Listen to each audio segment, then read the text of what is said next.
Hello and welcome back to Podcasting as Praxis. I'm David, my pronouns are he and him. I'm James, my pronouns are they and them. I'm Jamie, my pronouns are he and him. I'm Rob, mine are he and him. And I'm Alistair, my pronouns are also he and him. Hooray, full cast. Everybody's back. And in one take as well. Yeah. We've Flawless. still got that magic. Alright, episode's done. Thank you very much for listening. We're not going to top this, so see everybody next week. Yeah, technical competency is now only on the fucking downslide. So, yeah. The usual. We do enjoy a Quarate podcast. That's true. Technically, quorum is 3+. It's like quorum right, means you've got enough to meet quorum. Senor Pedantic. I mean, What can I think say? that- I used to. Would it surprise you to know that when I was active in the Scottish Greens, I was on the Standing Orders Committee? Like, facts Not you in knew the about me without slightest. being not had to in the told. slightest. Yeah. No, that's 100%, exactly. Yeah. Yeah. I choose to believe there wasn't a Standing Orders Committee until you arrived. The Martin Prince of the did- Scottish Green Party. Oh, good God. I mean, I'll take the abuse, but yeah. I mean, it comes part and parcel with a Green Party membership these days, so yeah. Yeah, pretty much, yeah. Literally brought it on yourself. I'm seriously thinking of cancelling. Like, Just do it. Yeah, no. you can just leave. Yeah. I can just leave. I probably should just Hit leave. with bricks. Yeah. Shitty politics if you're quick. Someone in Keir Starmer's office taking notes about moving quick and shitty politics. Those fuckers have never moved fast in their life. They're like incredibly slow. They always have to wait for someone else to jump the gun. No, they were always more than quick enough anytime someone said Jerumbly Crubbins. They're still at that. That's the only thing they do at light speed these days. Yeah. It's because Jeremy Corbyn took the Stop Brexit button out and replaced the Jerumbly Crubbins button with it. And that's true. all they've got left now. The only thing they can do is press the big Jeremiah Croyboy button. That's quite a Jamiroquai good Koi one. Boy.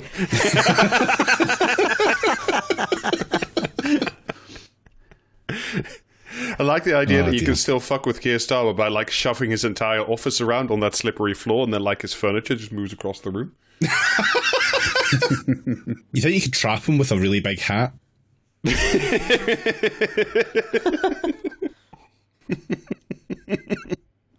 Who photoshopped this big fuzzy hat onto Jeremy Corbyn? News night? What are you playing at? Right, okay, Rob, please start us off with some prepared content. Well, I mean, rather than this I don't shit. know. I think we might be more amused with the Jamiroquai Starmer bit, if I'm honest. Oh, good, yeah. Yeah. Yeah. No, Damning with it's harsh abuse. I'm going to get some crisps. Do not. He wasn't asking for permission. I know he wasn't. To be honest, you're lucky he announces it at all these days. Now, anyway, speaking of announcing things, we got the war is not bigger, but it is a little bit bigger these days. You know, what can you do? Didn't have a story about crisps to segue into, did you not? What does Gary Lineker think about this? It's just yeah, exactly. No, this is what the centre left mean by incrementalism. We need to just do slightly more war until we've reached an optimal amount. Yeah. It's not really a new war. These are limited, purposeful strikes, Alistair. They're not a war. They're not an expansion of the war. Yeah. The 3-hour war.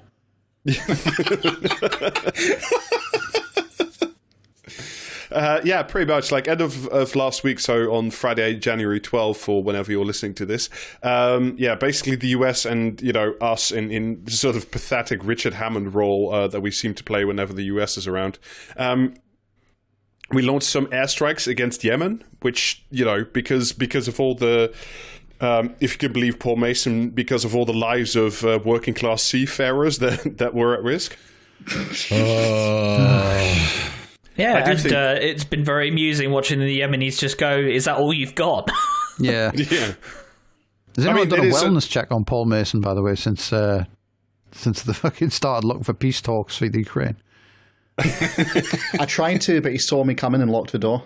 Well, I mean, I had a quick look at that because I was like, maybe that is a thing that we could chat about. But apparently, the Ukrainians did start they asked the Swiss to host peace talks, but then specifically not invited the Russians. So I'm not really quite sure how that's gonna shake out.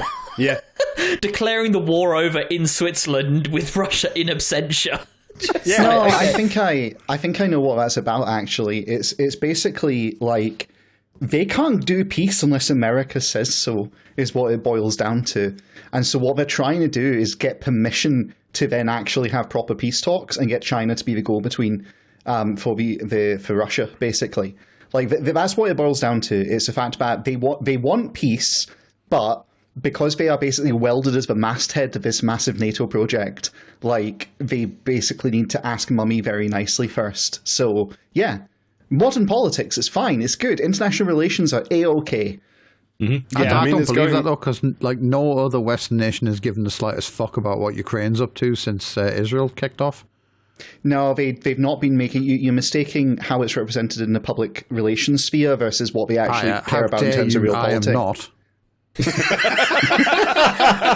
Okay, sure, whatever. Listen, you can't expect an intelligence operation like, as big as the CIA or some shit to have eyes enough for two things at once. It's not possible. No. So they're all busy.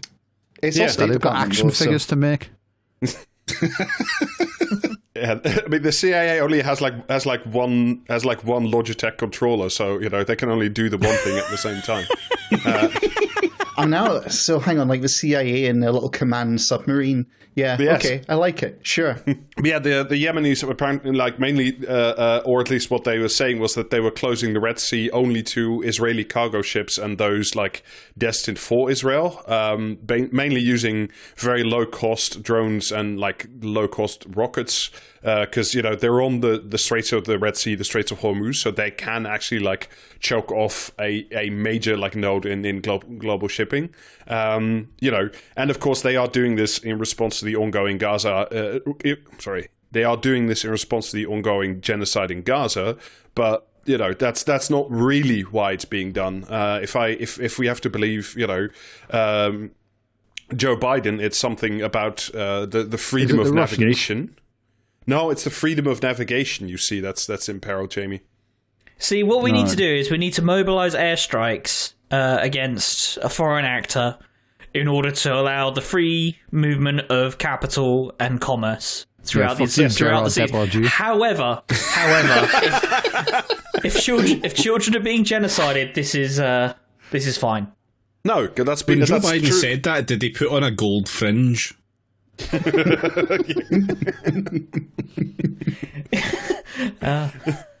The reason we're not going to do anything about the genocide is because all the Gazans are technically free men of the land. Why do you think they keep saying from the river to the sea? I'm travelling from the river to the sea, not driving. Yeah. On this episode of Top Gear, we are driving from the river to the sea. Oh god, that's incredible. Oh no, Jeremy Clarkson's gone woke. If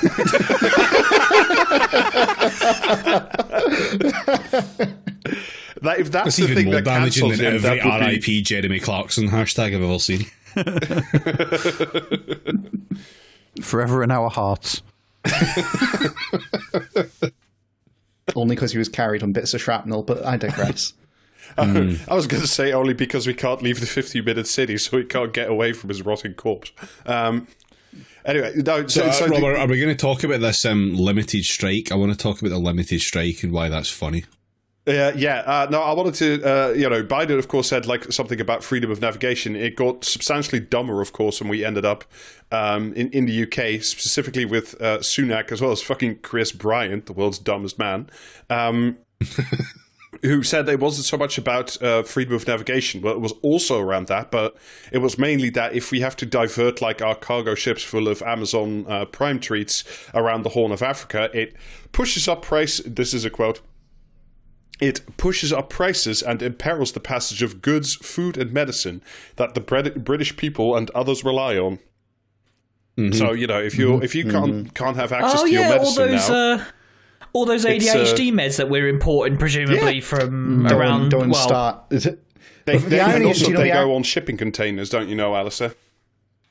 Well, like the irony is that some of the precursors, etc., do move through that strait, but they were never in peril. Like, but the joke of this is there was no problem with British shipping unless it was going to Israel until they did this, and now British shipping has been added to the embargo along with American shipping. Well, now according to mission accomplished, James and Rob. I'm sorry, that's just how things are. That's what geopolitics is. You do incredibly insane shit in the Middle East. Conclude mission accomplished. Go home, and everything's worse. That's just how it is. And inflation's now the fault of the. We wouldn't have stood for this from the Luftwaffe. But that's, Jamie, because the Luftwaffe did push up interest rates, unlike the Supreme Houthi Council, which is. So that's why we have to, throw more bombs at them. No, here come the Rake Stepper.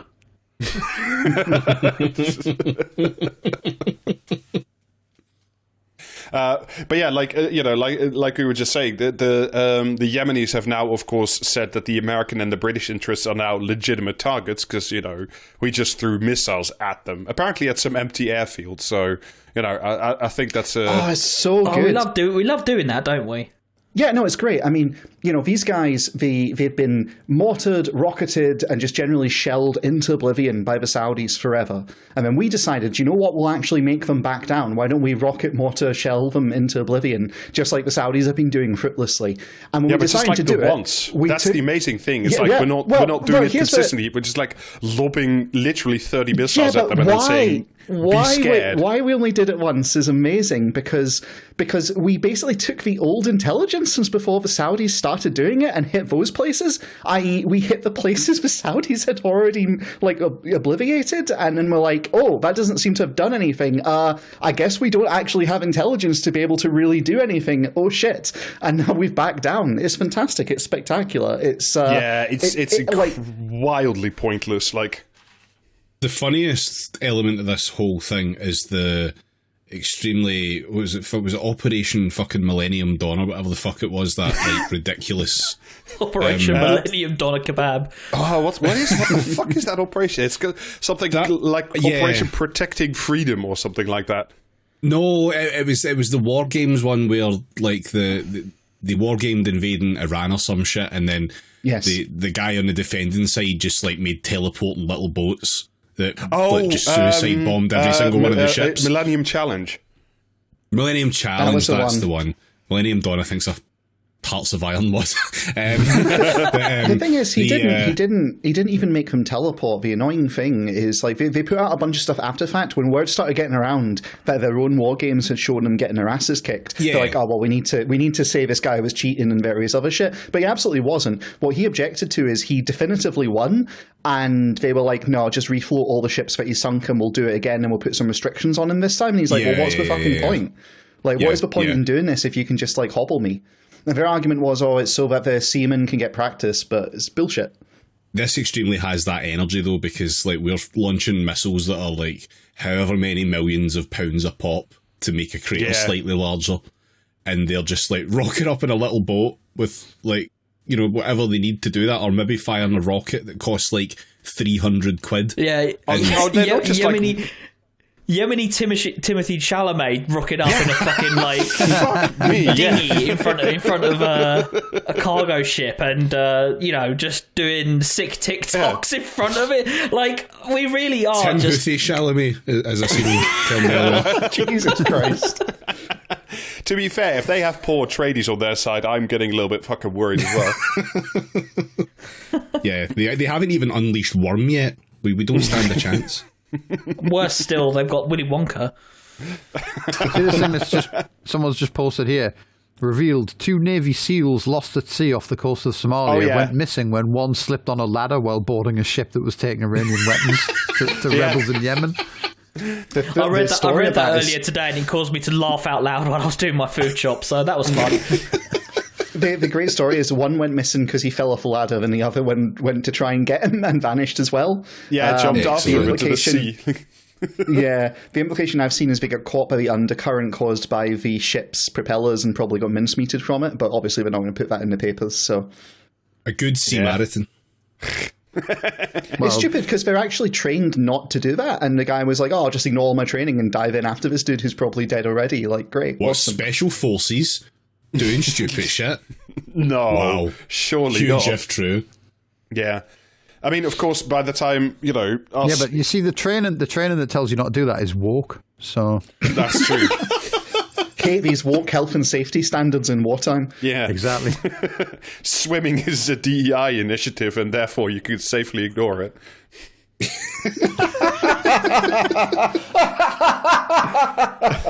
But yeah, you'd think that us, and especially the US, like sending 30 missiles to some sites that were previously bombed already several times, would really quiet them down.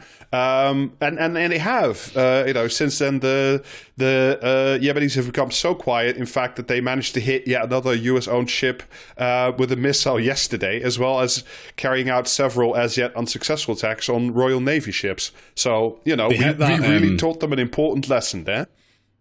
Yeah, they hit that American ship, and then a couple of hours after that, that's when it was like BBC breaking news. Rishi Sunak says this was one-time limited strike. Yeah. Mm-hmm. Isn't it? Who was it during the Vietnam War? The leader, I can't remember his name, but he said something along the lines of, "How long do you want to fight for? A year? 2 year? 5 year? 20 year? No problem. Just let us know." And it's very much that energy they're bringing to this, frankly. Yeah. I mean, of course, by the time it really, it hit our shores and especially our papers, the main question wasn't like, why are we throwing bombs around? What are we doing? They were sealing it off from anything to do with the genocide in Gaza. You can't ask why these things are happening, because that might require someone to give an answer. Yeah, it's so then of course it became not so much about anything sensible. It became about the question is, why didn't you ask Parliament for permission first? Which, technically, I agree. Like, if we're following the rules of whatever a parliamentary democracy, then probably the really important question here is getting the fucking rubber stamp of Parliament when Keir Starmer is just going to wave just any old shit that Rishi Sunak wants to do in response to this. Yeah, the important thing was the rubber stamp, not the trying to do it at all. Yeah. Well, exactly, because like the apparently, so two things. I tried to find a source, I couldn't find it anymore, but I strongly remember reading that like Starmer at some point said like, yeah, when I became leader, like me and Sunak made an agreement that like basically if he wanted to throw military shit around anywhere, I would just like give him a carte blanche to do it, because he wants to have the same power and toys when he comes into power, if he comes into power. It's called being a serious statesman, Rob. I know. How would it play? How would it play with the deranged nationalists that he wants to appeal to if he didn't if he didn't allow everything the government wants to do? That's true. And and otherwise, if he becomes the government, then he can also let the government do anything it wants to do, and that's better for reasons. I will not explain any further. Don't phrase it as if he becomes the government. That's weird. I mean, you do have a very.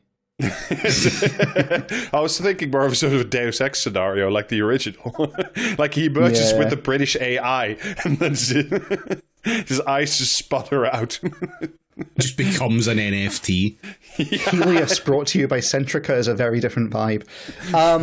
But you do have a very salient point, Rob, which is that in America as well, we've been saying, the president, has to ask for approval of Congress, etc. And I think you're right. I think the only reason these arguments are really being floated is as a backup, like, okay, we need to stop because we really didn't think this through and we actually have been beaten, but we can't admit that. So instead of it being like, oh, we got nothing, we've achieved nothing, we've only fucked everything up, we need to go home with our tail between our legs. Instead, it's democracy asserts itself and stops this illegal action. So yeah, I look forward to more of that in the coming days. Starmer did explain himself. He wrote a piece in the Independent about it, 90% of which you can ignore. I'll just quote you this little bit. The attacks by Houthi rebels on commercial ships in the Red Sea threaten one of the world's most important trade routes and put the lives of British civilians and military personnel in danger. They must stop, and it is right that Britain plays its part, along our allies, in deterring these attacks. If I wanted to keep British service personnel out of danger, I simply wouldn't fucking put them there, or wouldn't give them reasons to be fucking shot at. You fools, you buffoons, etc., etc. David, what's the point of having British military personnel if you don't use them in a military fashion? Like, you can't just have them all sit at home. Yeah, you send them to Germany, and they just do nothing but wind up locals. That's the point. Mm.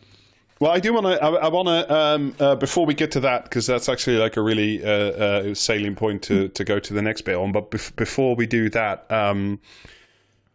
we haven't talked about it in a while, and that's because we went on break, and then like we've said before, we rarely feel really comfortable like talking fully about like foreign affairs because it's not really our thing. But I do want to briefly like talk about the current situation in Gaza for the 2 million people that are being squeezed, into an increasingly smaller pocket in the south. This is according to some UN reporting I read today. I'm just gonna read this out and then we can talk about it or not. But it's just I want to keep talking about it because I don't just want to move on and pretend that like this is yesterday's news and then we just start talking about some other piss.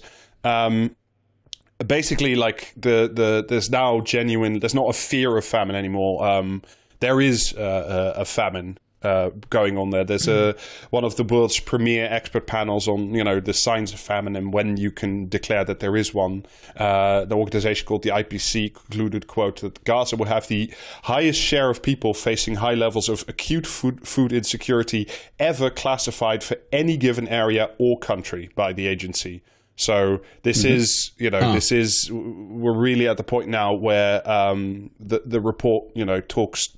They managed to get people into Gaza or talk to people in Gaza, and it's parents are at the point of sacrificing their own food for their kids, and like an apple, if you can find it, costs about $6.30 UK pounds, but that's on their salary, that's an insane amount of money. Yeah.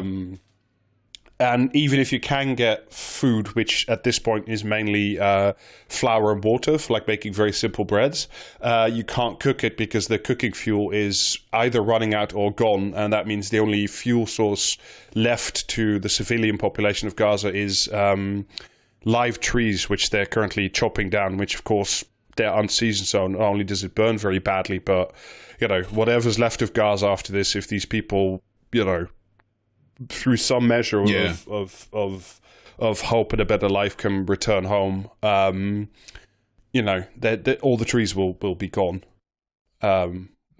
which also holds the soil together and so on and so forth. At least 24,000 people have died so far. It's probably underreported, but it's at least 24,000 according to the UN. And again, this is a quote from The Guardian. In Rafah and Khan Yunis, these are the major sort of refugee areas in the south of Gaza.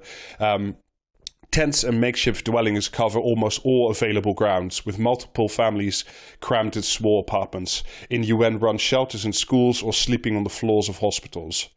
And of course, everything we see after this is the fucking TikToks of the mass murdering scumbag IDF, people who should be ripped up in front of a war crimes tribunal, just leveling, making fun of Palestinians and leveling neighborhoods and just generally being atrocious.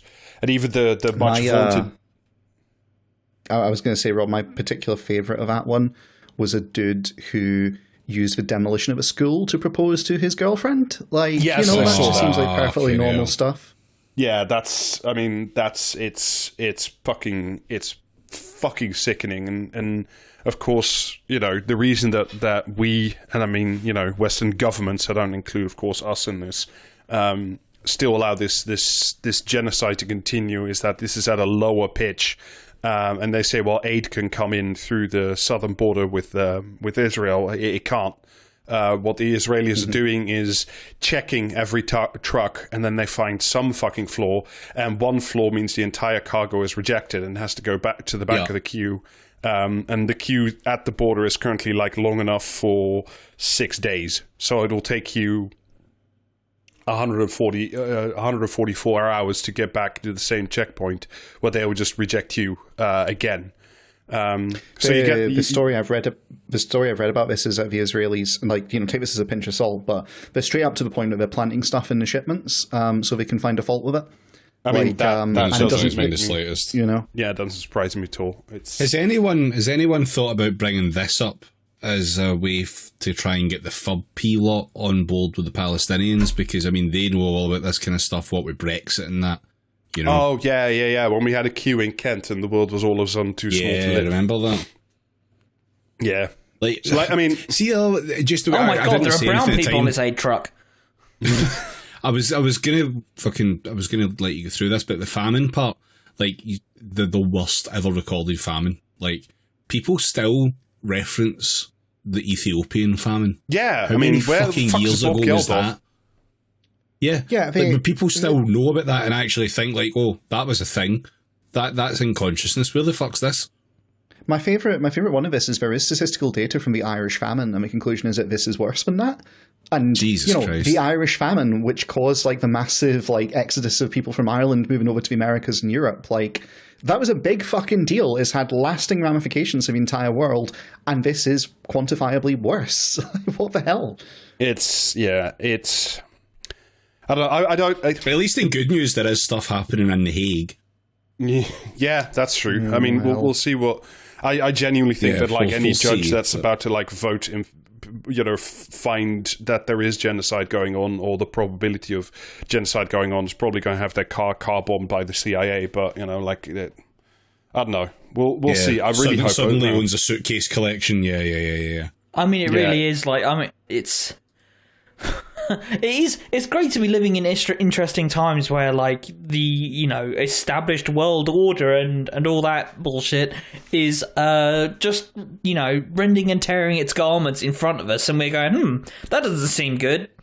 My favorite thing about all this is like the rending of garments people, like all the people like cheering on the like this slaughter and genocide and clear war crimes going on fucking TikTok is like the same liberals who like wet their pants about the rules based international order all the time.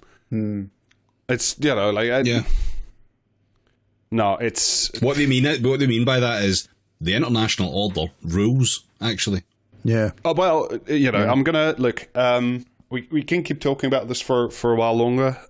Sometimes I think we should, but I don't know how to keep talking about this, and I think our listeners, I personally don't think there's much that we can. Yeah, I don't think there's much that we can add to this. I don't think there's really that much to be fucking wrung out of, even like the little positives, like South Africa taking Israel to the fucking Hague for genocide, and we'll see what happens from that. Also, potentially taking Britain and the US to it for supporting it as well.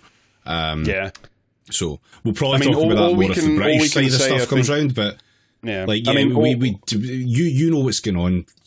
There are plenty of much better sources for anything about this. Like go check them out. All we can say is on your side, keep turning up to the demonstrations. Keep, if nothing else, then for your own emotional well-being, that you're contributing. I don't know, a zillionth of a millimeter of a something or other, maybe, of progress. If you can, medical aid for Palestinians, www.map.org.uk is still going. We hope they can get more supplies in. Do whatever is, unfortunately I can't exhort you to do more, but do whatever is, within the bounds of the law. There were some cool actions going on against Elbit a while ago, which is an Israeli arms company. Did you see this? These guys in New York stealing a bunch of sandwiches from Pret a Manger. No. Is this finally the return of the scourge of retail crime that we heard so much about? Oh fuck me! Yeah. Apparently, Pret are opening like 40 stores in Israel, and a bunch of guys have gone, interesting. I guess all these sandwiches are free now. And so there's like video of these guys going into New York Pret and just filling bags with the sandwiches and leaving leaflets all over the floor. Nice. That's very, very cool. Sorry, but yeah, to sort of briefly go back to where we were all about the rules-based international order and putting our soldiers in more places. So like you might have thought that, we're sending $2.5 billion to Ukraine. We're, sending to the Ukraine, I should of course say. Tell me we're sending some of them back to Germany. Can we do that? Like, can we just send squaddies over to be annoying in Germany again? Because, frankly, Germany deserves it at the moment. I think we should just invade again. Yeah, but I'm not really sure. We need to partition Germany along another axis. Yeah. So, I'm all in favour of like a century of peace in Central Europe, but it's clearly not done them any good.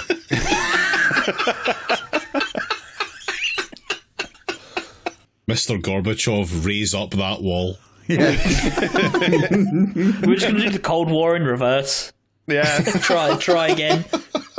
If the Soviet Union did not exist, it would be necessary to create him.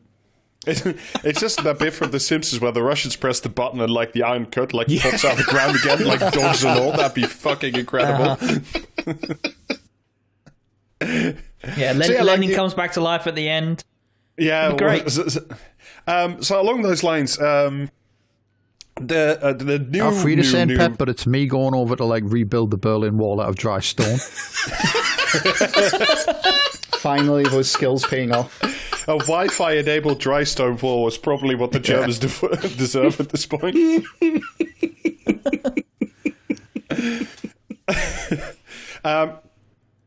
So yesterday the new Defense Secretary Grant Shapps gave a speech about how the Tories or how the UK government is now seeing the world order.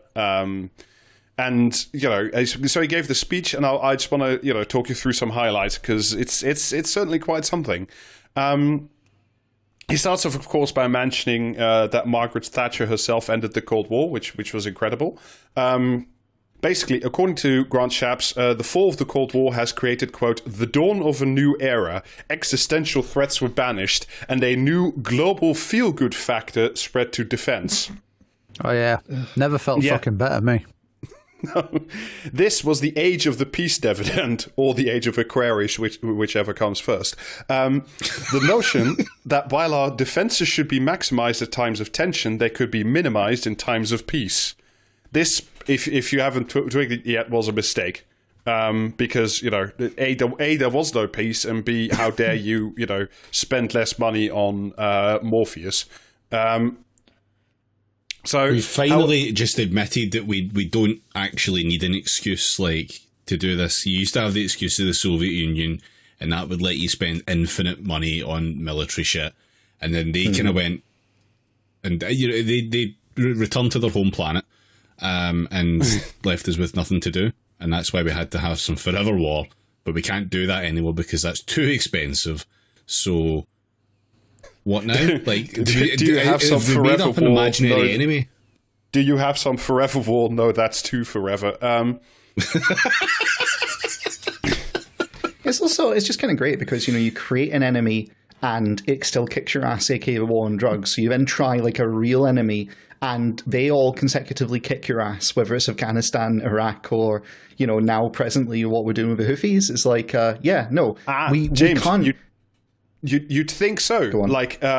It's not actually anything to do with Iraq or Afghanistan. Apparently, and this is according, again, to the speech, peace wasn't actually real and around the corner, but belligerent autocracy only came back in 2014 in Crimea when the Russians invaded. Wow. There was this whole block achieve between peace, when you must nothing first happened. climb the mountain of conflict. Yes. Has anyone informed the ghosts of Saddam Hussein and No, they don't count. Don't count. Oh. Doesn't count. Oh. Because they were not belligerent autocracies. Because belligerent autocracies are also irrational actors, and collectively those are China, Russia, North Korea, and Iran. You may think that sounds a lot like an axis of evil. It's not. They're irrational actors. God, do you know what really annoys me about this? Part of the reason Putin is the way he is he saw what happened to Gaddafi. And this is public record. This is we talked about this with Alice, yeah. Yeah, just crazy. Absolutely crazy. Yeah. So like I said, so not you don't only activate the boss areas until you've got through the tutorial. So Jesus fucking Christ. So, like, not only are China, Russia, North Korea, and Iran irrational actors, they are also, quote, far more unstable. You know, that famously unstable Iran, you know. Quote, can we really assume that the strategy of mutually assured destruction that stopped the wars in the past will stop them in the future when applied to the Iranian Revolutionary Guard? Yeah, that thing that didn't work, what if that continued to work in the exact same way? When applied to the Iranian Revolutionary Guard or North Korea, I am afraid we cannot. So apparently... These fucking cowards, they want to do mutually assured destruction, but when the other guy literally has their nuclear program put on ice, like, fuck you. Yes. Specifically, they want to have mutually assured destruction against that, like, one island where, you know, the uncontacted tribe still lives that keeps killing missionaries because they're cool. What, Tracy Island? Look, yeah. But you know, it's not just the fact that there are unstable enemies abroad again. You know, since 2014, not before. It's also and see the equivalencies that are being drawn in this paragraph. I'm just quoting here. But the war is also at home. In the past few years, we have seen terror attacks on the streets of London, attempted assassinations in Salisbury, theft of intellectual property.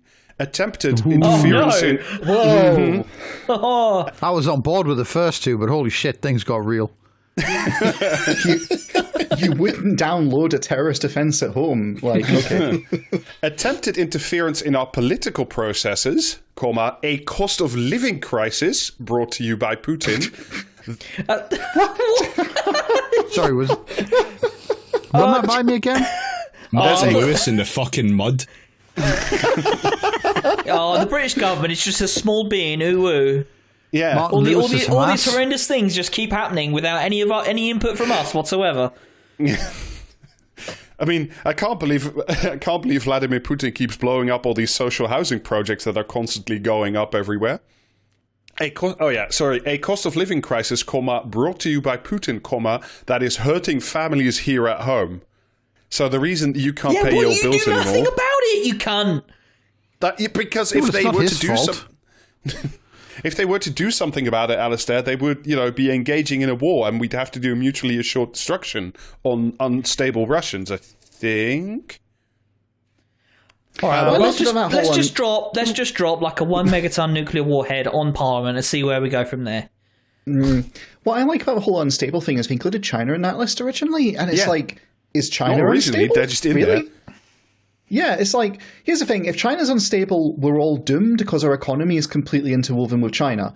So you really want to rethink that one. Also, they're far more stable than we are, by every measure I've seen. Like, China's unstable because they've started to, like, very mildly throw their weight about on a couple of issues, and that's out of line. But have you considered, though, that British people are really racist and they like hearing about, like, you know what I mean? Those, like, nefarious foreigners that are coming to get with.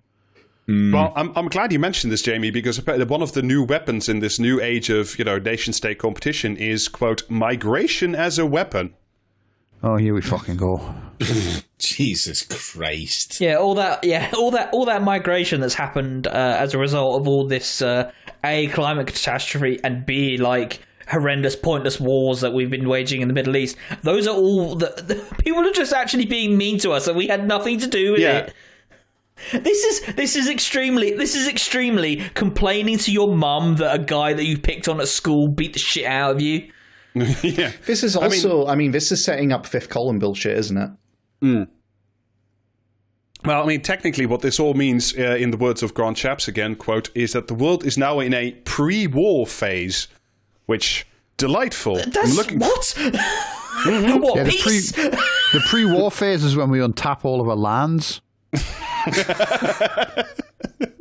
No, the pre-war phase is those StarCraft matches where you agree not to attack each other for 15 minutes.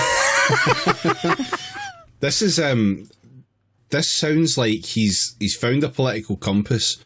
He's added a third axis on it, and he's diametrically put himself against Jeremy Corbyn in every single possible way. I was going to say, does the compass point straight at Paul Mason at all times, or?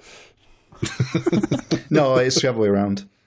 But, it's not all bad news. It also means that the UK can do more defense spending. He specifically mentions our aircraft carriers, the F-35s, a new generation of drones, and our nuclear submarines. Oh, good. We did it. I thought, Alistair, and I thought, David, you might have some negativity about this. And, Grant Shapps has seen you coming. Quote, some people, especially on the left, have a tendency to talk Britain down. I passionately believe these unpatriotic Britain belittling doom mongers are simply wrong. So there, we're in our place now. Well, really entered into the marketplace of ideas and just said, no, you are wrong, and then turned around and left and walked squarely into the fucking door. I believe Grant Shapps is thicker than pig shit and probably on the weekends. What now? No, sir, you are wrong. I mean, there are a few problems with this, brave new era of Britain. The military colossus bestride the oceans and the skies, though. I'm sorry, Robert. Just your immortal words of an idiot colossus astride the world is, evergreen. To be honest. Well, actually, this is a bit, Alice, that you said over. It turns out that you remember that really fancy, very expensive aircraft carrier that we did an episode about. Well, we can't actually send it to the Red Sea to do anything sensible with it, and that's because the UK still has only one support ship that has to carry all the spare ammo, fuel, food, and spare parts needed for it to be deployed, and that one can't go out it's being repaired still. I was about to say. And also because why didn't the they Navy... just make the aircraft carrier bigger and keep all of that stuff on it? I think it's a little late for that. Then it wouldn't only be carrying aircraft. Just fucking add a conservatory. I think we need a new British Sun Zoo. I think we do, because if you ever read The Art of War, 90% of that is just explaining basic concepts like, hey, logistical lines actually matter, and hey, there's a maximum distance you can send a thing before it needs to be supplied by other things, and you need supply lines. I think someone needs to explain this to the British Parliament when it comes to ordering all of our ordnance, because holy shit, it's like we just don't get the basics. There's two of those carriers. Why don't we just put a lot of shit on one carrier and the stuff that's supposed to be on a carrier on the other one? The Prince of Wales isn't ready. I don't know if I didn't tell you that before, but it's not ready. Well, I mean, he's king now, so he really ought to have got into the fucking groove of it by now, frankly. Oh, no, it's fine. It's just not him anymore. That boat's transformed into a younger, somehow balder version. The HMS Meghan and Harry.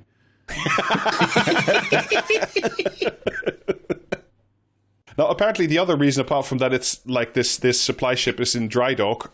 So that's not the only reason it can't go. Apparently the other reason is that the Navy genuinely can't find the 100 sailors needed to operate it and send it out to the Red Sea. Because are there by any chance missing people to do all their laundry? Is that possibly what the problem is? I mean, yes, but also they're just missing sailors in general. I was trying to work out why that was. Basically, the Navy realized a while ago that they had some problem attracting. Is it linked to the decline in birth rates? Fell off the front. The Navy, really put its best foot forward and said if you sign up to the Navy, you could have a 500 quid recruitment bonus. But that didn't seem to attract enough people. You can't even get a PS5 if you join the Navy. Right. See, when they say £500, do they actually mean £500 in cash, or do they mean here are some Tesco vouchers? I don't know. I assume there'll be Tesco vouchers, but the only thing I was able to find was that it's 500 quid. Remember what you're fighting for. With a picture of a PS5, that might actually do the job. What's great is someone once did a comparison about pay rates comparatively, and we have some of the lowest armed forces pay rates in history. It's ridiculous. It's back in the day. Back in the day, everyone was like, "Oh man, being in the army is an absolutely shit job, so you need to line their pockets with gold." And now we're like, "Yeah, it's a shit job. So what? Just take it. There you go." That's because there's such a culture of suffering makes you good, actually, and part of the suffering is the pay packet. I think actually what you'll find, David, is that it's the fault of Generation Hamas. I read a bit in Forces.net. This is an incredible quote. The first Sea Lord last year admitted the Royal Navy was struggling to recruit young people who need, quote, permanent connectivity with their friends and family, and Generation Hamas was too hooked on smartphones to sign up as submariners. Jesus. Day on, day phone. Can we also hear from like the fucking penultimate Sea Lord? Or is he busy? That's gotta suck, like just spending your whole season on the bench as the alternate Sea Lord. This is also, despite, I don't know if you guys have seen the ads, I imagine not, but the Army and Navy have done, we talked about this before, about their ad campaigns, but they have a new one. The slogan being, "You belong here." Quote, each of the adverts uses a first-person perspective to put potential recruits in the heart of a dramatic scenario, asking them to make a decision, ask what they would do next. And I can't believe that and the, not quite a PS5 hasn't solved the fucking recruitment issues. Remember that army recruitment advert they used to have way back in the day where it was like, it would come on at the cinema and it would be like, who gets the blanket? And it would show you like the fucking radio guy and the medic and like all these other pricks. And then you'd be an advert on for like fucking, I don't know, Poppets or some shit. And then they'd come back to them and they'd be like, if you didn't say the fucking Range Rover gets the blanket, then fuck you. Do you know what I mean? Yeah. Like, and it's like, why has the army only got one blanket? That's what I want to know. I think that they're on to the point of now, what if a bunch of squaddies were chasing Chappie is the current recruitment thing. But I have let's move back to the home front, where I have some good news, because the war at home against poor people is continuing. This time with new partners in AI as usual. This comes from Disability News Service, which is really good, by the way, and well worth keeping an eye on. Apparently they hold in the parliamentary committee that's in charge of the DWP, hold in the most senior civil servant working for them, and specifically to answer questions about the DWP's use of AI or large language models since the Postmaster scandal erupted, where a lot of people had their lives ruined with faulty software. Because, as I think we've mentioned this before on the podcast, the DWP has spent in the last 3 years about £70 million on machine learning. But don't worry, the DWP says the main purpose of all that machine learning is only to identify universal credit claimants for fraud. So, it's fine. So it's only for that. And yeah. It's not to help people. Don't worry about it. I mean, I can't remember what because there's a really small number, like how much the UK government actually loses to benefit fraud every year, and it might be less than 70 million they've already spent, but there's no reason to stop butchering people on universal credit, I guess. It's the principle of the fucking thing. But don't worry about it. So, like I said, this is the lead civil servant in the DWP, a guy called Peter Schofield.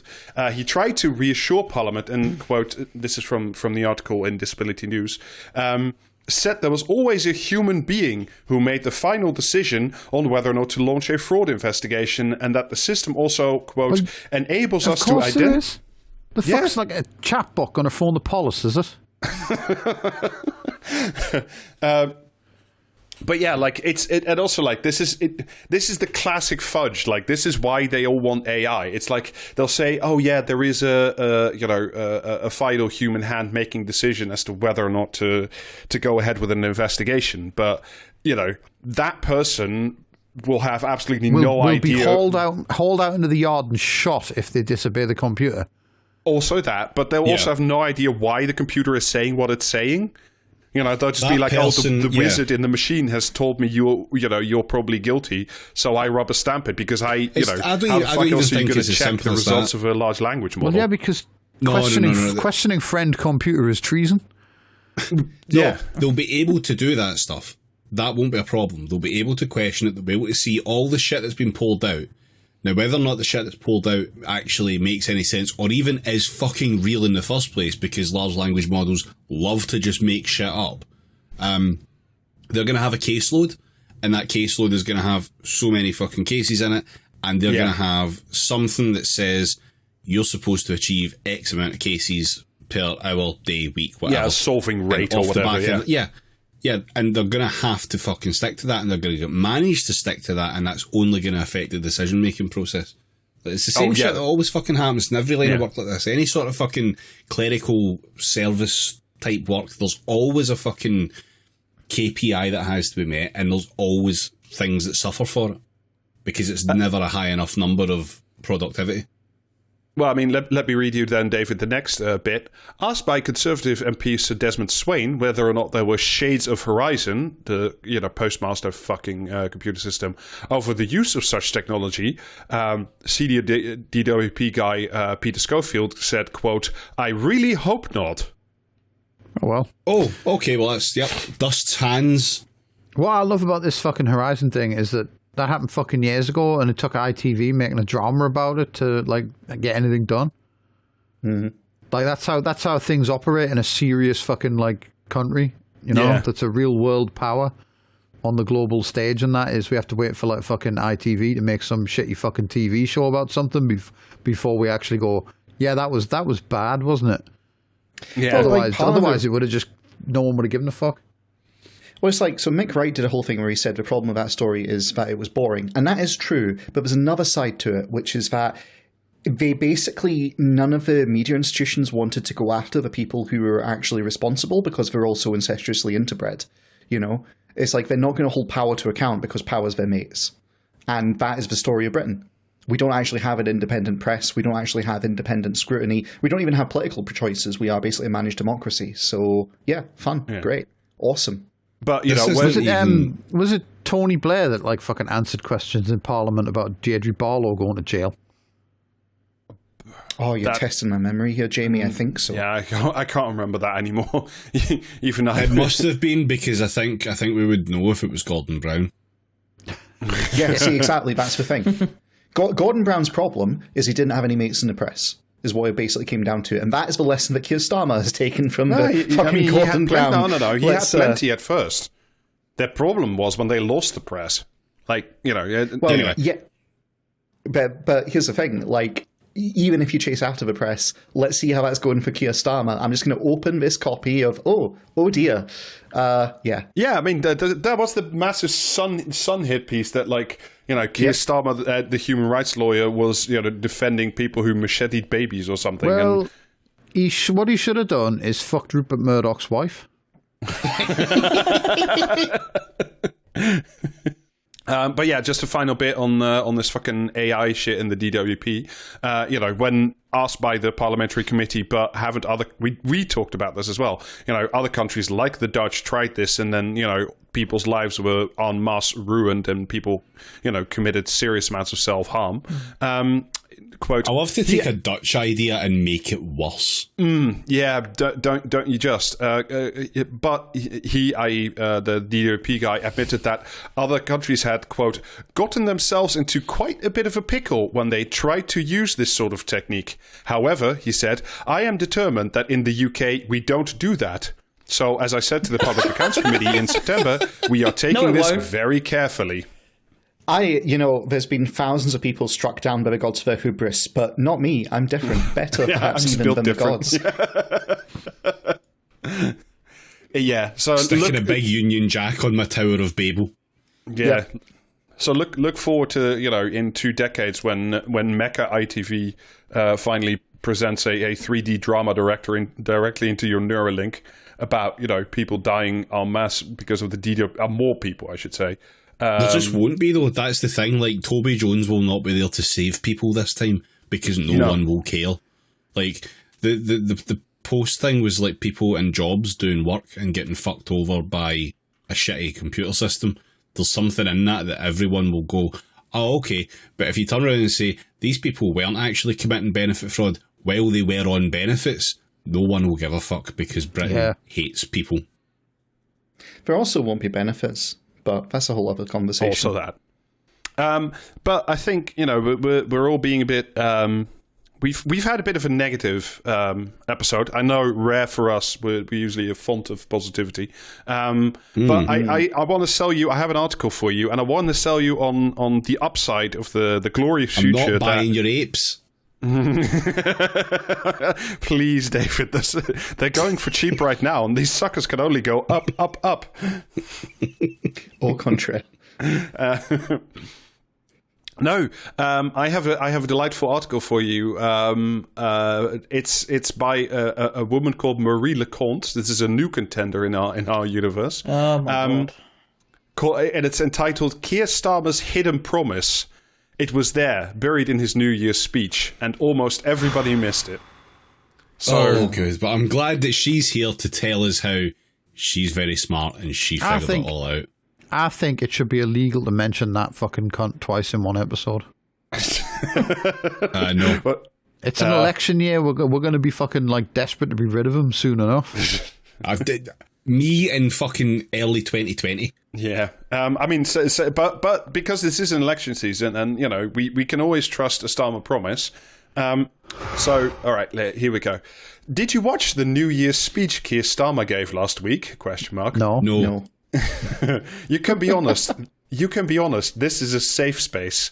I won't tell anybody if you didn't. Really, I wouldn't be in a position to judge, seeing as I didn't watch it either, which is a good basis to like riff off for the rest of the article. But Marie is... But, you know, she hears you coming. But Marie, isn't this your job, I hear you ask? Well, yes, shut up, I know. But it was early January and raining. Oh, fuck off. Fuck off. Why didn't this article start with the words "Dear Diary"? Like, shut the fuck up. David, that would sink so much of the British press in one go. Like, I'm sorry, but... Yeah. If there's one thing we know about British institutions, is they love writing things down in little black books. I know, but it was early January and raining and grey and depressing, and I just didn't want to. This is great writing. I love this. I fucking hate this style of article. We can't all be perfect all the time. I didn't watch. Oh God, I wish we were both dead. Did these guys all get trained on LiveJournal? Is what I want to know, because it's got that energy. David's right. Yeah. I didn't watch Keir Starmer's New Year's speech, but I did glance at Twitter afterwards. Oh my fucking Stop Christ. padding your fucking word count. And annoyingly found something that caught my eyes. Dear diary. The dictionary defines diary as. No, it'd be something like "Dear Diary." Do I say "dear" or "hello"? It's always hard to choose openings in this time of year. Like, that kind of whimsical bullshit is what they'd be going for. I sighed, waited for a few hours, then went to read the whole transcript on Labour's website. There were a few semi-decent gags in there. Mm-hmm. Did you tell the fucking hotel story again? that always goes down a storm. Yeah, that just brings the fucking house down, no matter how many times I hear it. And though critics were right to point out that a few more policies would have been welcome, I found something else to be quite striking. So here we come, at long last, at the actual beginning of the article. The only striking thing I want to hear about to do with Keir Starmer is an accident at the donkey sanctuary. I was going to go with the drone strike, to be honest. Yeah. Well, that's a point. If Keir Starmer will back any military action that Rishi Sunak wants to take out, does that mean he'd support a drone strike on himself? Yes. I assume it does, because it's what the people want. I think he would. Yeah, it is what the people want. I think he would argue that should also be committed to Rishi Sunak as well. I invite him to go further and include himself in the drone strike. Okay, so with respect and service, I also promise this, a politics that treads a little lighter on all of our lives, Starmer said. Because that's the thing about populism or nationalism or any politics fueled by division. It needs your full attention. It needs you constantly focusing on this week's common enemy. Honestly, and that's exhausting, isn't it? Just a fucking article written. Just a fucking article written by someone who's had their brain replaced by Play-Doh, because fucking, the politics of division, read, I do not know what politics is, and have been very comfortable up until 2015. This is like, remember on, like, I don't know, whatever fucking, like, Charlie Brooker show it was, when he did that whole fucking bit about how he missed when politics was a bit meh. Yeah, my God. That's this. This is just that fucking bullshit again. Worse. But worse written by, like, a mile. Arguably more apt for the time, because that was like 2014 or whatever. I think. And we did. This is being written literally 10 years later. Incredible. Yeah, we weren't under threat from unstable autocracies yet. You know, it's none of that. That's not a concern. It's division that's the problem. That's the problem. Like, the problem is you go on Twitter and you say that, like, fucking, do you know what I mean? People should be fucking, like, wanking in the streets at the prospect of a second term of Joe Biden as president, and you get called a fucking, like, liberal melt prick. And frankly, that's the worst thing that's ever happened in the entire history of the world. Later on, Starmer added, it will feel different, frankly. The character of politics will change, and with it, the national mood, a collective breathing out. The only character I want to fucking change is you. Fuck off. This, to me, felt like the most important part of the speech. Of course, we know that the Tories are bad and Labour is good. Keir Starmer used to be director of... Do we? No, you do know that. What felt, perhaps counterintuitively, that's in brackets... sorry, let me try that again. What I don't think counterintuitively means in brackets. No, sorry. What? Jesus Christ! Take a second, Rob. Just take a second. You've got him. You slid that right under his ribs, Jamie. What felt, in brackets, perhaps counterintuitively exciting was the idea that Labour will, and this is in all capital letters, make politics boring again. Oh, go fuck yourself. Honestly, why are you reading this shit to me? I have human rights, you know. There is South a great... Africa, can you take Rob to the ICC as well? ICJ. What's this? Germany has joined to oppose the action on Rob? That's very strange. Must be swamp German solidarity. There is a great irony in the opposition's new unofficial slogan, as they are setting out to do what Boris Johnson promised voters in 2019. Back then, we were told, the country had a choice between Jeremy Corbyn's grand radical plans to dramatically change Britain and the Conservatives' promise of, quote, get Brexit done.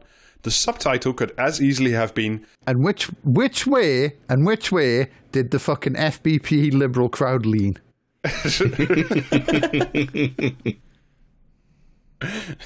Well, they all voted Swinson, if I remember my election results correctly. It was tactical. Tactical Swinson. That's what Johnson offered at the time, and that is one of the reasons why he won so comprehensively. I agree with that, but that wasn't Jeremy Corbyn's fault. That was the fucking incessant nagging of the fucking liberal fuppy crowd that, like, pushed him into an untenable second referendum position. Anyway, but that's 2019. People were knackered back in 2019, and they didn't want to hear from their politicians anymore. Isn't that funny to think about now, knowing everything we do today? Well, bleakly funny, at least. Look, as a liberal, you know nothing, so shut the fuck up for number one. Your entire role in politics is to, like, have your brain sandblasted smooth at the end of every night. It's fucking...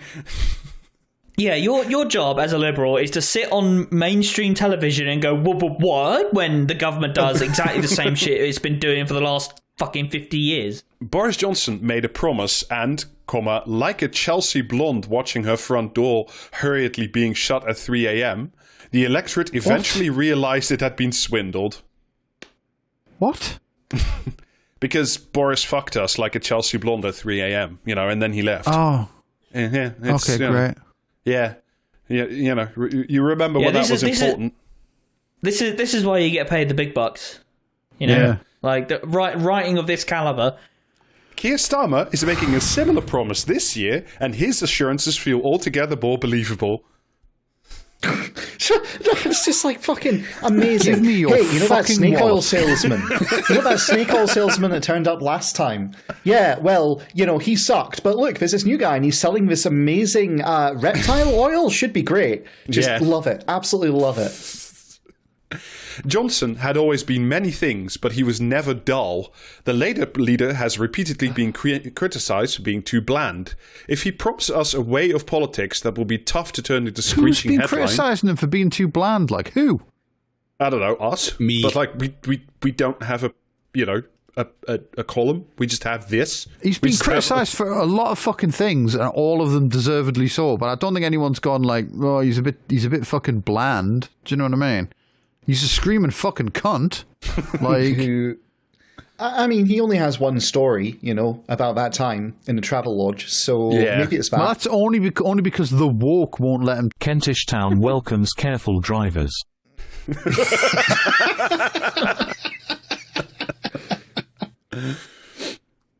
And here we come to the beating heart of fucking liberalism. It will be an odd thing to find Westminster dull again. The SW1 bubble will be returned to being just that. A bubble, hidden away from the rest of the country, of no If interest this to fucking most idiot people. dies in the next 24 hours, I want credit for the psychic attack I'm trying to launch at the minute.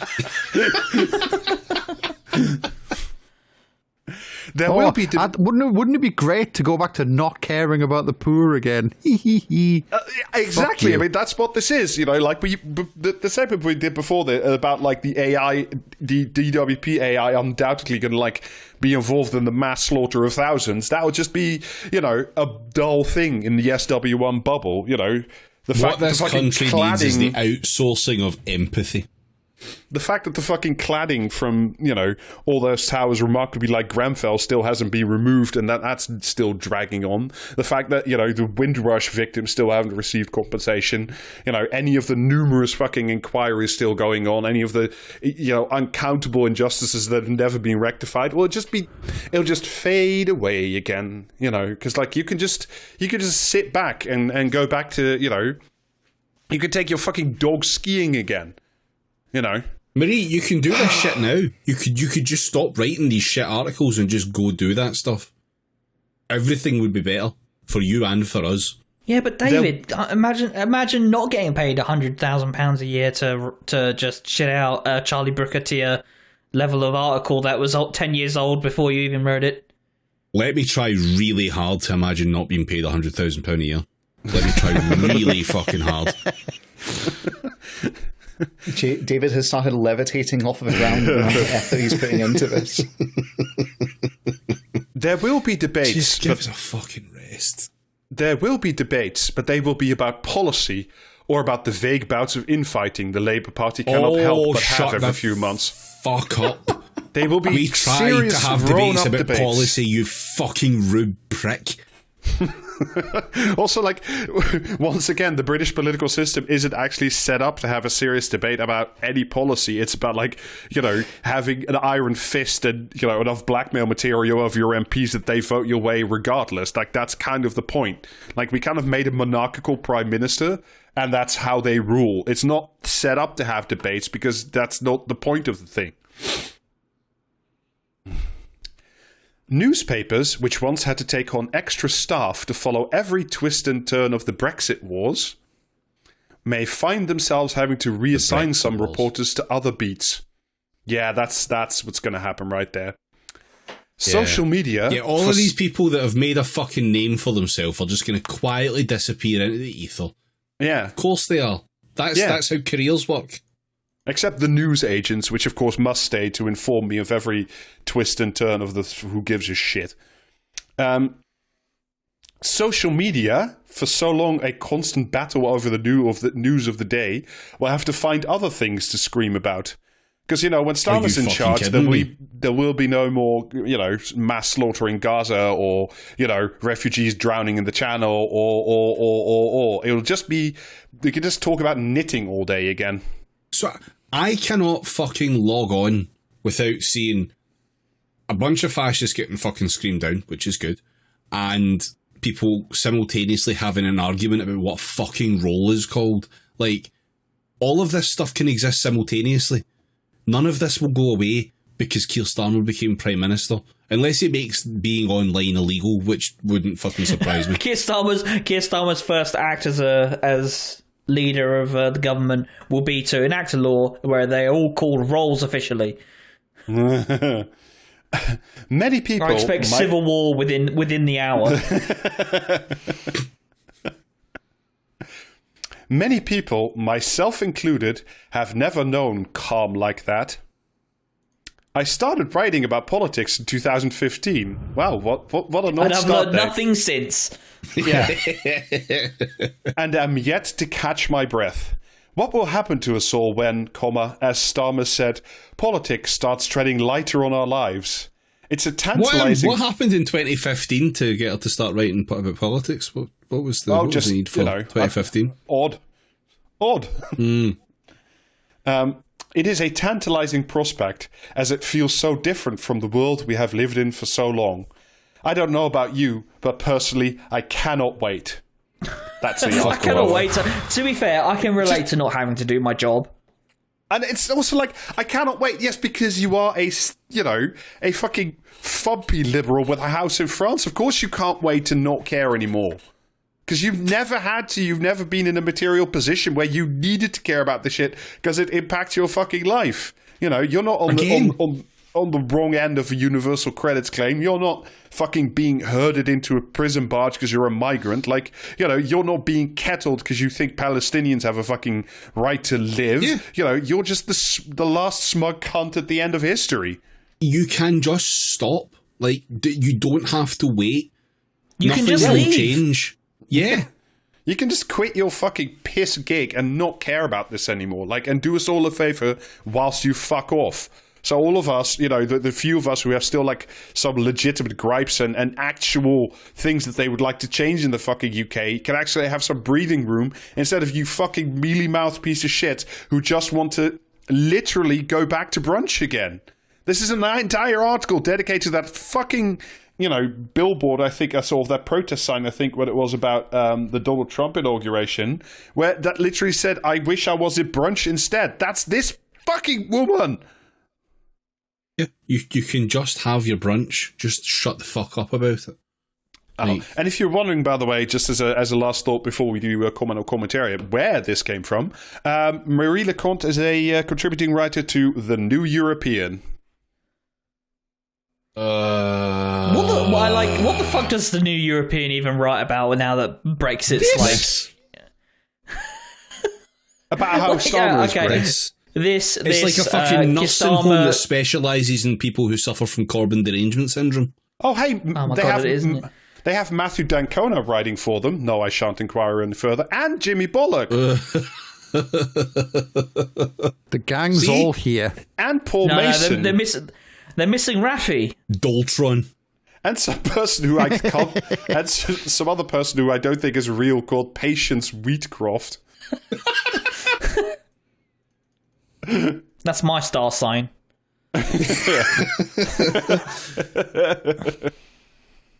Oh dear. That was a horrible article. I'm glad it was short.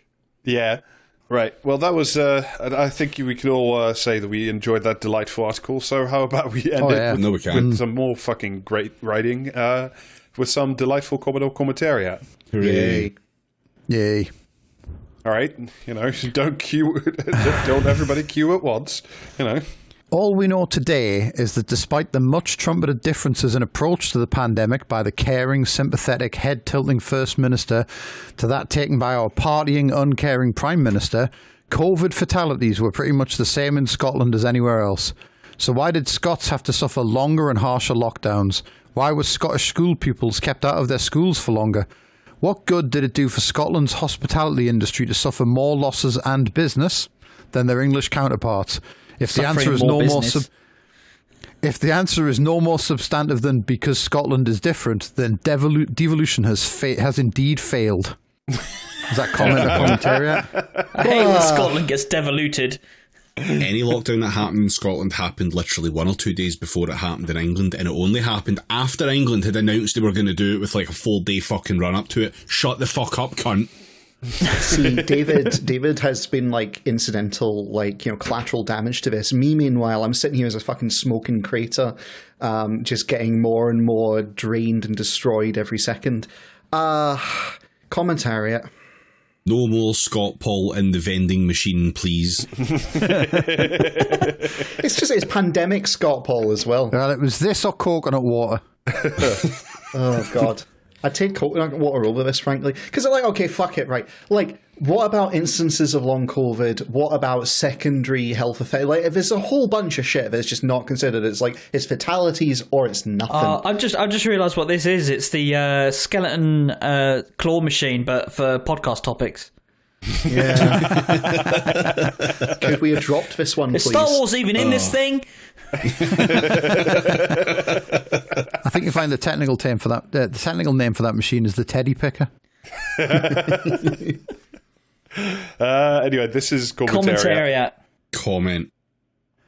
That was Tom Harris in the Telegraph, and the column was titled "Saint Nicola is set for her greatest humiliation yet." Which one was that? Was this written last year? No, that was this week. I'm not. We're not engaging with this. No, we're not doing it. It's because the COVID inquiry is about to move north or some shit for the winter. I don't know. Yeah, to seek colder climes. Going into the wastes. Yeah. All right. This is a good one. This is well written. Oh no. Imagine a couple of aliens landing on Tenerife and having a walk on Tenerife. Yeah. Yeah. They prefer in. But, okay. And then the rest of this is delivered as a script. So, oh my god! Oh god! Yeah, right. Okay. Zig, I hope there are stage instructions. No, sadly not. Budget didn't stretch that far. If it's aliens, is there an exit stage up? Anyway. Zig, look in this bar. People are dancing, singing, drinking lots of beer, and spending loads of money. That'll help the local economy.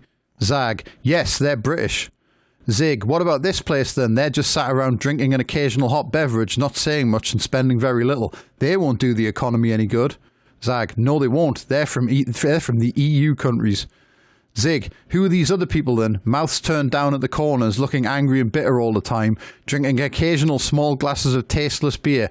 They seem to have no sense of humour whatsoever. They won't do anybody any good at all. Zag, oh them, they're Remainers. Is that comment or commentariat?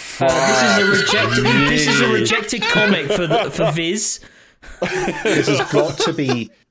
You take the fucking name of Viz out of your mouth in relation I said to rejected this. comic. Jesus. Yeah, but even like This is. Yeah, no. We're not having that. Right, this has got to be commentariat, if only for the reason that your average commenter surely has more self-awareness and shame. No, they do not. How long have you been playing this game? Jesus Christ, James. Have you learned still have nothing? some grey No, matter the left. answer is no. And that is just Jesus Christ, James. I feel like just because of the syntax of laying it all out like a fucking script, that's got to be a comment. Yeah, I feel it's comment as well. I'm gonna say commentariat. That feels like some type of shit from the Express. Yep. That was a comment in the Express. Yeah, bitch. Get it. Jesus Christ. With the 220th anniversary of Trafalgar approaching next year, don't be surprised to see Nelson wearing a rainbow life jacket wash up on the Kent coast on the prow of a dinghy full of migrants. Is that comment or commentariat? Commentariat. I'm going to go times. Well, actually, maybe a little bit too lowbrow. Commentariat, son. Is that Anne Widdecombe again? That was Richard Littlejohn in the Mail. Yeah. That fucking column as well, right? That was the fucking like the last paragraph. The rest of the majority of the column was a column he wrote for the 200th anniversary that apparently has been popular on the internet since. So he just turned that in instead of writing anything this week. Oh, could you imagine if we got an old episode of the podcast and just tacked on a bit of comment and commentariat? Yeah, and then we just said, you can listen to this one again because it's popular on the internet. I mean, in fairness, we do that with the premium episodes, but what's this crook doing pulling me off stage? Extremely Troy McClure voice. None of the episodes were popular. Most of the marchers on the pro-Hamas/Palestine demo wouldn't know the difference between the Houthis and Houthin the Blowfish, the American soft rock band. That didn't prevent... Your dad's got on into the fucking typewriter again. Jesus Christ. That didn't prevent brain-dead elements of the crowd chanting, "Yemen, Yemen, do us proud, turn another ship around," while the old Bill stood there doing nothing. Would they have been allowed to march along the Strand chanting, "Luftwaffe, Luftwaffe, do us proud" during World War II? Is that comment or commentariat? Well, I'm going to take a punt and say the British cops probably did shout that during World War II because they are cops. Oh, God. That also, yeah, commentariat. Yeah. Yeah, commentariat. I mean, you know, missed chance to say Houthis and Hooper stank, but I shall forgive them for the oversight. I don't it's the explanation of Houthi and the Blowfish that got me. Yeah, that's... It really adds a whole extra fucking depth to the post. This is commentariat, I hope. Yeah, it was Richard Littlejohn again. Jesus fucking Christ. It has been 3 degrees in SW12 for the past 2 or 3 days. Too cold for moi. On Saturday, my computer stopped working. I had to read a book all weekend. Would you believe it? Would you Adam and Eve it? It is by Harlan Coben. I like his writing. He is American. Never read his stuff before. Will be happy when it gets warmer. Is that comment or commentariat? Comment. Running. Is that comment? I need that to be comment for mental health reasons. I'm going to say that's Giles Corran. No, that was a comment in the Express.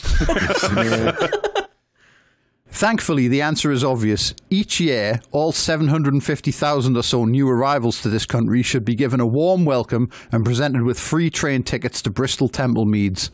It's the perfect solution. The Corbynites of Bristol Central get more immigration, just as they wanted. The people of the rest of Britain get less immigration, just as they wanted. The immigrants themselves get to live somewhere in Britain, just as they wanted, and at the same time, the total volume of immigration to Britain doesn't actually fall, so our political class will be happy too. Is that comment or commentariat? That's a That's comment. quite hard. I'm going to go comment as well, I think. Yeah, I'm going to say comment. Yeah, comment. That was Michael Deacon in The Telegraph. Fuck damn. me. Jesus. Oh, why? Right, last one. Oh, God. That explains the intriguing and noteworthy rhetorical shift away from equality of opportunity, which is what a healthy polity ought to support, to equity, along with quotas, race baiting and wealth protection for the mediocre, which is what our perverted, self-interested oligarchy has built at our expense. As grieving subjects to a crumbling kingdom, we are forced to listen to their dry and bureaucratic pronouncements, knowing full well that they benefit financially from the chaos and destruction they are wreaking. The Jerusalem our forefathers built over centuries is being turned into a latter-day Sodom and Gomorrah, in which evil is done to the innocent and the poor in the name of biology, or more specifically, the die cult, to keep the powerful away from retribution and justice. We, the many, tied as we are to this apartheid state, can only hope and pray for our own Mandela. Is that comment or commentariat? Bring me my bowl of burning gold, indeed.